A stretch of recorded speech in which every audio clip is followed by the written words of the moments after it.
you know, for those people that just are joining us, give us kind of an overview, if you will, of, hey, what are we doing? Why are we doing it? And then let's get into today's topic. Well, I think as we discussed last episode that we're really just removing the box.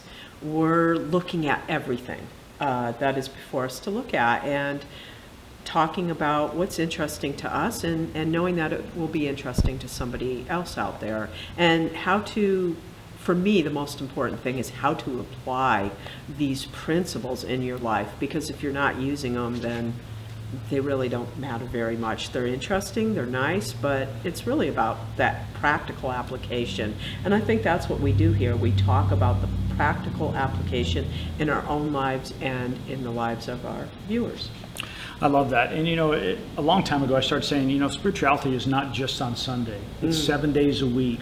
24. You know, and our goal was to provide people that are saying, hey, I want my life to have a much richer spiritual journey, to have another resource in the middle of the week. And so first of all, thank you for being here and sharing your thoughts and your wisdom and your time. I really appreciate that. I want to get into today about something that only you really know what it means. In one of our earlier episodes, you talked about how you had this phobia, and I'll let you describe it exactly, but it was, let's face it, it was debilitating, and it was almost, I think of it like this, Lori, and if this is over dramatic, let me know. It's almost like you were a prisoner in almost solitary confinement for 15 years. And then all of a sudden, something happened and your life totally changed. I want to kind of get in the minutia about this because I know there are people watching or saying, wow, I have a fear of X, which is a phobia. And if I were to hear what Lori went through and what she put into place and overcame, maybe it will help me. So let's start with, first of all, if you'll just describe what actually happened, and maybe even to the point of, do you remember how it occurred? Or did just one day you woke up and it was there? It was kind of a slow process. It wasn't all at once, although sometimes it felt that way. I remember blacking out one day, basically, and not remembering, missing a piece of time, and it just frightened me so much. And I was struggling with some illness back then, and so I think probably I was a little chemically imbalanced, and going to be treated for this, they really didn't give me a lot of useful information. They said, you know, you're suffering from this and that, and and you have panic disorder, meaning, you know, you're prone to panic attacks, which I already knew. They didn't tell me any information about panic attacks and what caused them. And I honestly didn't know to investigate. And back then, it wasn't as easy as it is now. Now I would go Google it. But back then, there really wasn't Google. And so it was a little harder to find out some information. And one day, somebody gave me the book, Feel the Fear and Do It Anyway. And in that book, it kind of described the process of why panic attacks happen and what's chemically happening in your body and in your mind and in your brain. And I went, oh, it's a chain reaction. Fear is a chain reaction. It starts and then it gathers steam, and there's a whole bunch of mechanisms that kick into place, and it ends basically with a flood of chemicals through your body, a flood of hormones, cortisol, and all that stuff. And once I understood the mechanism, I went, oh, I could stop that initial response rather than feeding it. And I honestly didn't know that was the case. So I fed it, not understanding that I had a choice. I didn't think I had a choice. I really did not think I had a choice. My body would respond so intensely when I left the house. Sweating, shaking, heart racing. It was a very physical response. And I didn't understand that. It came from my mind, that my mind was causing my body to behave that way. And I didn't understand that I had control over my mind. So what a revelation. Yeah, you know, as we talk about the science of mind, we talk about, we have this relationship with our habits that become us, and Yes. really our habits are nothing more than a reflection of our life, or vice versa. And so as you fed that habit, it's like it becomes that whole saying, I think it says, when it's fire together, it wires together, it becomes like a super highway. So you were saying you were feeding it, it was becoming stronger and stronger. To what point did it just say, hey, you know what, no longer could you overcome or resist, I guess, the feeling of the panic attack, and then you just stopped going out? It didn't take that long, to be honest. It really didn't. I was so paralyzed.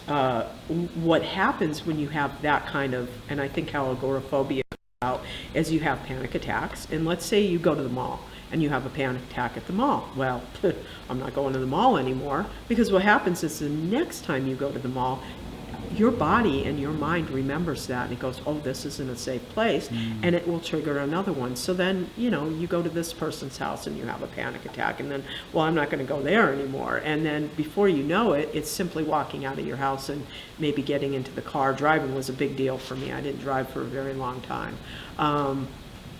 It just incrementally made my world smaller and smaller. So I guess you could say in some ways I had the mother of all phobias, because it included a lot under that umbrella. Did it seem like, as you were describing that, it felt like saying, okay, somewhere in our brain, as you talked about the chemicals being released, it's like, okay, the mall isn't safe for me to go to, and then something that you may have taken as just no big deal. Somebody walking up to you at a party at someone's house, shaking your hand or making eye contact, ooh, that's no longer safe. Is that kind of how the door started closing? I mean, it felt like eventually it's like, hey, no place is safe except at my home. And Yes. Now, did you find yourself also restricting people coming to see you? Not really. I didn't have a lot of people coming to see me, but I did have some. And I still felt safe, like my mom would come and kind of drag me out to get a bite to eat. And I still felt safe in that venue, although it was a lot of monkey mind and it was a struggle. And often I couldn't wait to get out of that situation and get back home. It was uncomfortable. And here's the thing, I thought I was avoiding being uncomfortable. I kept avoiding things that I didn't like. And there are things in life that make you uncomfortable, and avoiding them makes your world smaller, and leaning into them expands your world.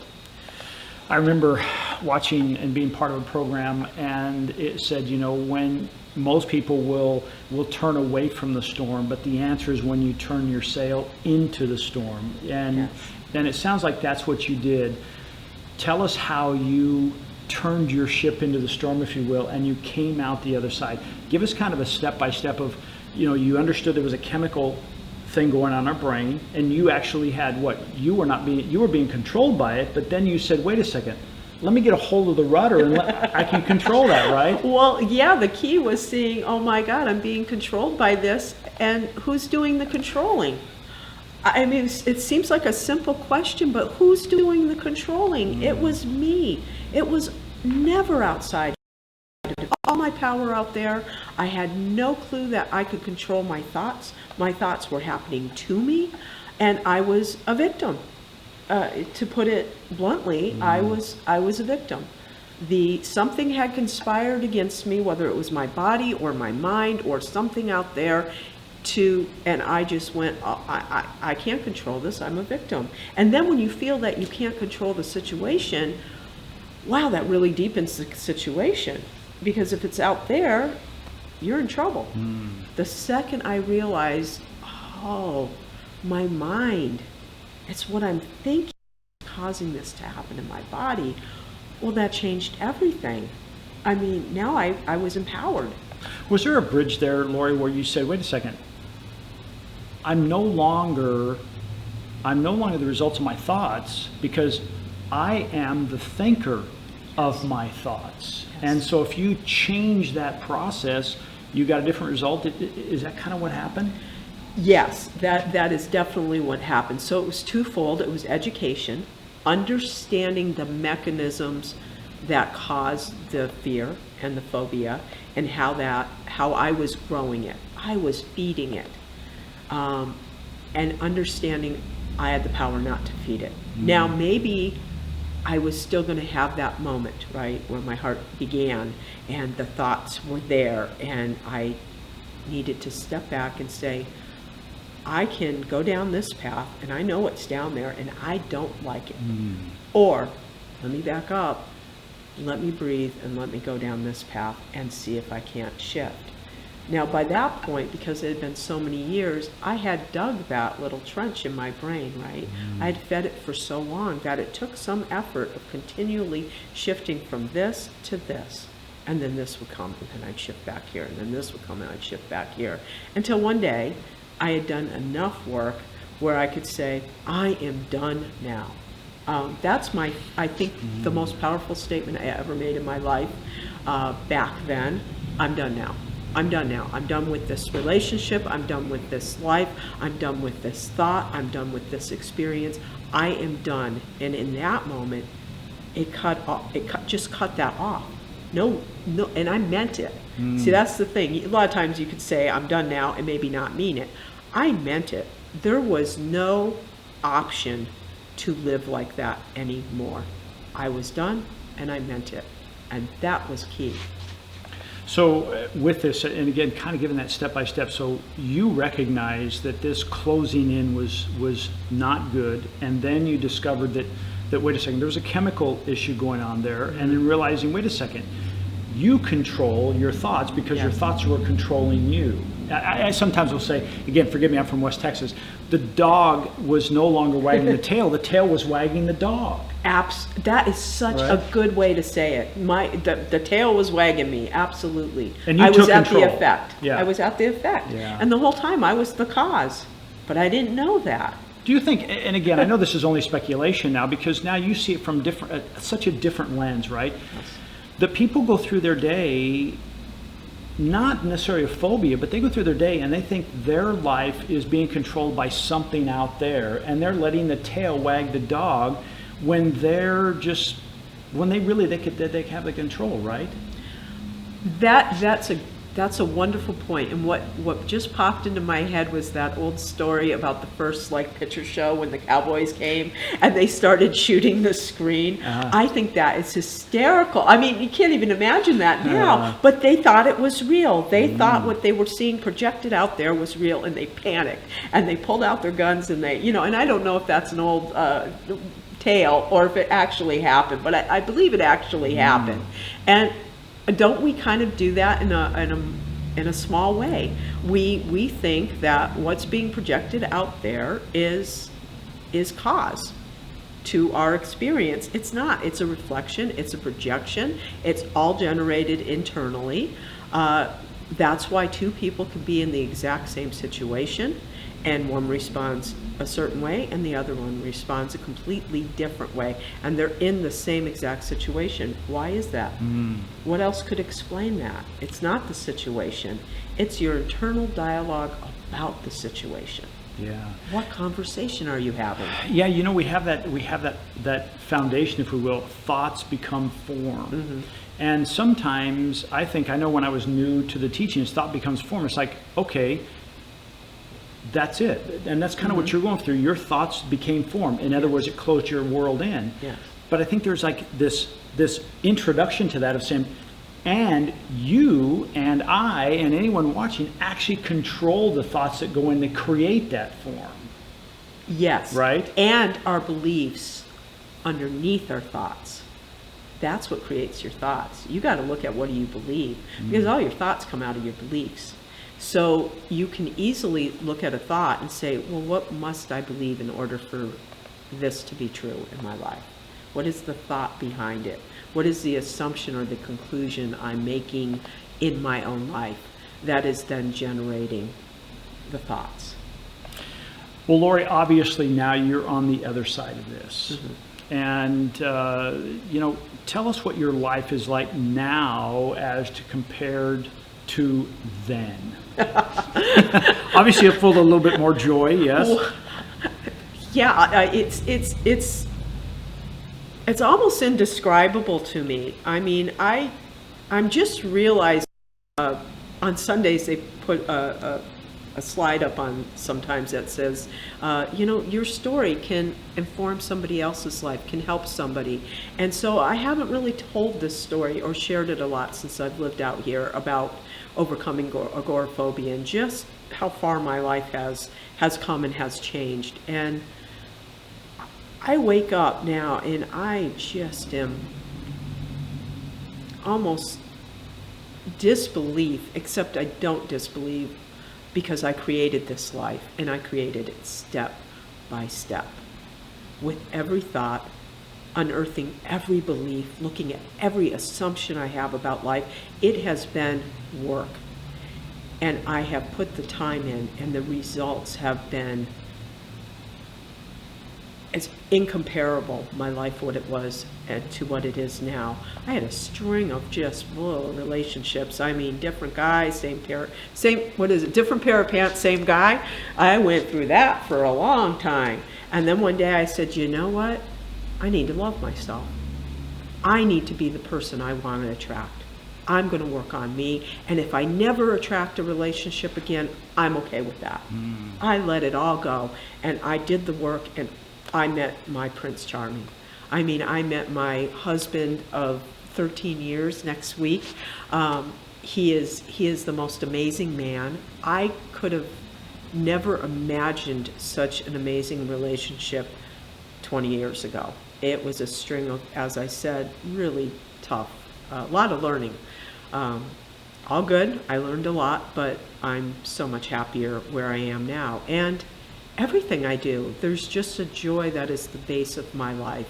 And my goal is to always allow to look at everything with curiosity, asking myself questions about it, not taking life personally, but actually just observing what is before me to observe, and then tweaking, just making little changes, shifts in what am I doing that had me thinking this, and that thought attracted this. I don't like it. Let me just shift a little bit. Kind of, it's a journey where you're going back and seeing, where did that start? And then making the shift.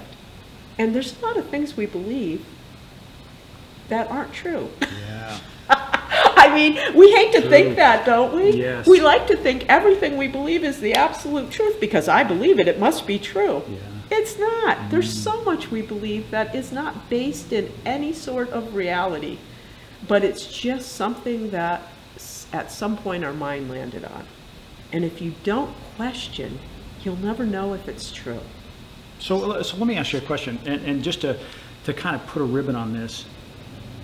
If those people watching are saying, should you tell them or suggest them, look at your results now in your life. If those are not the results you want, don't just say, I'm going to change, but go back and discover the thoughts, the beliefs, because that's what caused that. Yes. Is that fair? Yes. Look at what you're thinking about, but also look at what informs your thoughts. Which are your beliefs? What do you believe about the world? Einstein said we only have one decision to make. We either live in a world that is loving and supportive, or we live in a world that isn't supportive, that is against us, or it certainly isn't for us. Which side do you fall down on? I think I lived in a world there. I believe there was no support. I was on my own. It was just me, and there was no help out there. And it was lonely, and it was scary. And then when I realized, oh my God, the world is for me. The universe is for me. There is support that is everywhere through other people, but this is energy that supports anything I choose. It gives me anything I choose, and I'm willing to focus on. And back it up by the belief that that is so, everything's possible. What a shift to make. So do you believe that you live in a world that supports you, that is loving, that is present, that is creative? Or do you believe that life happens to you?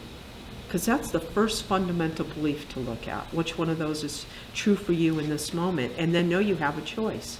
And it takes some effort and some time. You'll start down this path, and then you'll have to stop and come back and nope, this is the one I've chosen. And that will happen over and over again for a while, but you get, instead of going way down here, you'll just go, tee, oh, wait, nope, don't want that. Let me go in this direction.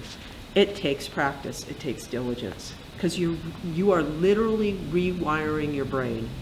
Science has proven that now. There's so much more information out there now than there was 15 years ago or 20 years ago. Well, actually, I guess, oh my goodness, it's over 20 years ago. There was very little. I mean, Google wasn't around yet, and so it was difficult to find information. Thank God somebody gifted me with the book Feel the Fear and Do It Anyway. That was key for me to read that book and say, oh, I have a choice.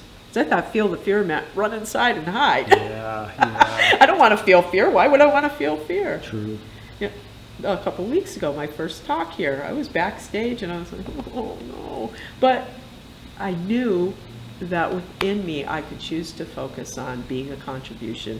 I could choose to have a different conversation. I could choose to just come out here and face my fear of standing up in front of everybody and have a good time. And I had a great time. You did great. It was completely different than I expected. I mean, I really enjoyed myself. But that's because my brain is now wired for enjoyment. Doesn't mean I never have fear. It just means I say, Face it and go on. yeah, oh well. There it is. Thank you for sharing. Well, Lori, speaking of thank you for sharing, we really appreciate it. I know this is going to touch some people out there specifically for them to help them overcome what they are facing, or maybe it's someone close to them that they're just going, I don't know what else to do. And this may be just that process of realizing a phobia does not have to be a sentence that has no end to it. It can actually be a pathway to greater things happen in one's life. So I want to say thank you for joining us today and sharing this. This has been amazing. No, thank you, Jeff. Thank you. And I want to thank you for joining for another episode of Spirituality Uncorked. Remember, this is brought to you by CSL Palm Desert here in Palm Desert, California, on the corner of Shadow Mountain and Portola. And we'd love for you to come join us on Sundays. We're here right now at 10 a.m. on Sundays. Here in the fall, we'll get back to the two services, one at 9 o'clock and one at 11. If you can't join us physically, we'd love for you to join us on live stream. Just go to cslpalmdesert.org and you'll see right there where you can join us. In the meantime, if you like this, please like the button below and share it with a friend. And we'll see you again next week on Spirituality Uncorked. Thank you, Lori. Thank you, Jeff.